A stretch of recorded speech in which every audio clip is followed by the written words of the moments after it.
আজকের আমি বানিয়ে দেখাতে চলেছি বড়দিনের স্পঞ্জি কেক। আর দেখেই বুঝতেই পারছেন সেটা কতটা সুন্দর হয়েছে, কতটা স্পঞ্জি হয়েছে। তো এই কেক কীভাবে পারফেক্টভাবে বানাবেন আর বাড়ির সবাই বা আত্মীয়-স্বজনদের সামনে উপস্থিত করবেন, সেটা এই রেসিপিটা দেখলে আপনারা বুঝতেই পারবেন। আর যে কোনো দিনও বানায়নি কেক, সেও কিন্তু খুব সহজভাবেই এই পদ্ধতি ফলো করলে বানিয়ে নিতে পারবে। আর কিভাবে বানাচ্ছি প্রত্যেকটা টিপস থাকবে।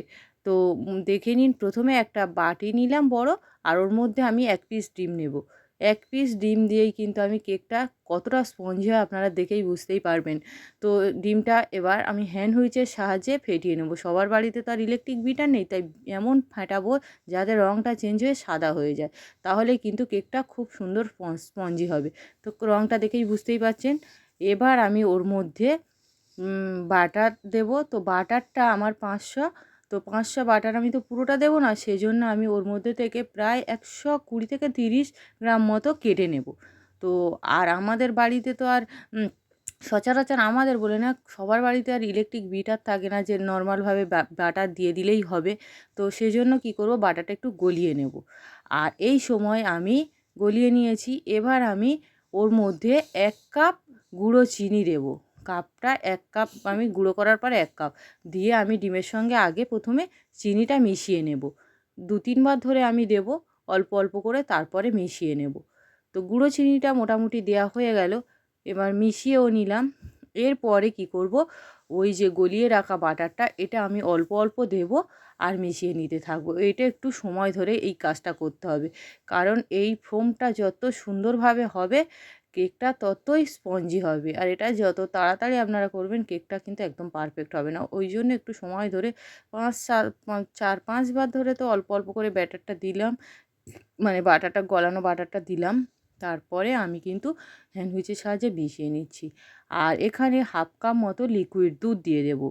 তো ওই বাটারের পরে দিয়ে দিলাম। দিয়ে আমি এবারও মিশিয়ে নিতে থাকবো। এবার আমি ততক্ষণ মিশিয়ে নিতে থাকবো যতক্ষণ না এই এই মানে মিক্সটা একদম সাদা হয়ে যাচ্ছে। মানে ফোমটা একদম সাদা মতো হয়ে যাবে, যেমন ইলেকট্রিক বিটারে করে। ইলেকট্রিক বিটারে আরও একটু বেশি হয়। অতক্ষণ ধরে, অনেকক্ষণ ধরে আমি মোটামুটি করেছি, দেখেই বুঝতে পারছেন কালারটা। এবার আমি কিছু শুকনো উপকরণ চেলে নেব। তো তার জন্য ওই একই কাপ মেপে 2 কাপ ময়দা নিলাম, আর 1 চামচ বেকিং পাউডার, আর 1/2 চামচ বেকিং সোডা নেব। এরপরে একটু চেলে নিলাম অর্ধেকটা। তারপরে হ্যান্ড হুইচের সাহায্যে আমি এইভাবে আলতোভাবে মিশিয়ে নিচ্ছি। আপনারা চাইলে স্প্যাচুলা দিয়েও মিশিয়ে নিতে পারেন। বাকি শুকনো উপকরণটা আবারও চেলে দিলাম। চেলে দিলে কিন্তু কেকের রেজাল্টটা পারফেক্ট আসবে। অবশ্যই চেলে দেবেন। আর এবার শুকনো মনে হচ্ছে বা ব্যাটারটা টাইট, ওই জন্য আরও 1/2 কাপ দুধ দিয়ে দিচ্ছি, লিকুইড দুধ।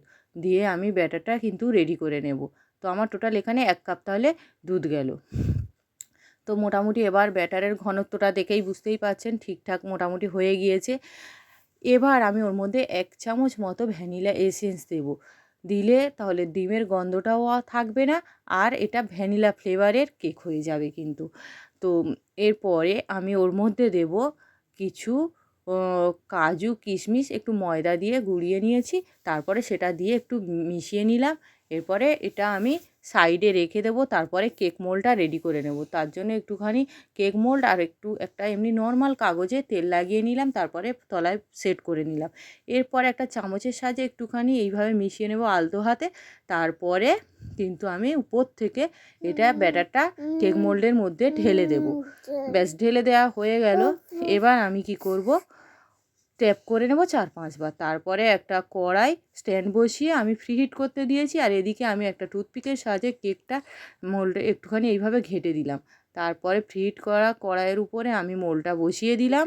তারপরে উপর থেকে একটু কাজু কিশমিশ দিয়ে সাজিয়ে দিলাম, দেখতে সুন্দর হবে। এরপরে ঢাকা দিয়ে দেব।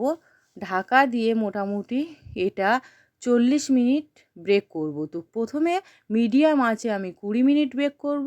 20 মিনিট পরে দেখুন কতটা ফুলে উঠেছে আর কতটা সুন্দর।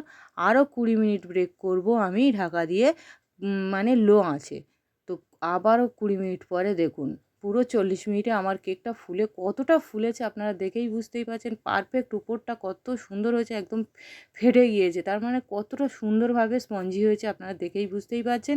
তো দেখুন আমার কেক কিন্তু একদম আর কাঠি দিয়েও দেখলাম একটু আর কিছু নেই। তো ব্যাস এবার ঠান্ডা করে আমি এটা কেক মোল্ড আউট করে নিচ্ছি। তো খুব সহজেই কিন্তু মোল্ড আউট হয়ে যাবে। একটা ছুরির সাহায্যে চারিদিকটা একটু ছাড়িয়ে নিয়ে ব্যাস উল্টে দিলাম, ব্যাস হয়ে গেল। তো কতটা স্পঞ্জি হয়েছে সেটাও দেখেই বুঝতেই পারছেন। এবার কি করব, এই কেকটা আমি কেটে দেখাবো, তাহলেই বুঝতেই পারবেন। আমি চারিদিক দিয়ে ঘুরিয়ে দেখাচ্ছি, দেখুন কতটা সুন্দর দেখতে হয়েছে। তো এবার আমি এটা কেটে দেখাবো একটা ছুরির সাহায্যে কতটা মানে স্পঞ্জি হয়েছে, দেখেই তো বুঝতেই পারছেন।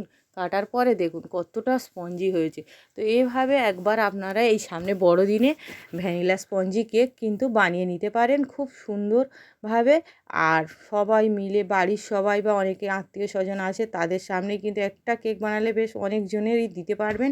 তো দেখেই বুঝতেই পারছেন কত খুব বেশি ময়দা, 2 কাপ ময়দায় মোটামুটি খুব ভালোই একটা বড় কেক বানানো হয়েছে। আর কতটা স্পঞ্জি হয়েছে দেখেই বুঝতেই পারছেন। তো এভাবে বানাবেন, আর কেমন হয়েছে আমার এই কেকের রেসিপিটা আমাকে কমেন্ট করে জানাবেন। ভাবতেই পারছেন একটাই ডিম দিয়ে কিন্তু বানিয়েছি কত সুন্দরভাবে। তো কেমন হয়েছে আমাকে জানাবেন। আমার এই রেসিপিটা যদি ভালো লাগে তাহলে আমার চ্যানেলকে লাইক, কমেন্ট, শেয়ার ও সাবস্ক্রাইব করে পাশে থাকা বেল আইকন প্রেস করে দেবেন, যাতে আমি পরবর্তী ভিডিও দেওয়ার সঙ্গে সঙ্গে আপনারা প্রথমেই দেখতে পান। সবাই ভালো থাকবেন, সুস্থ থাকবেন। ধন্যবাদ সবাইকে। দেখা হবে পরের রেসিপি।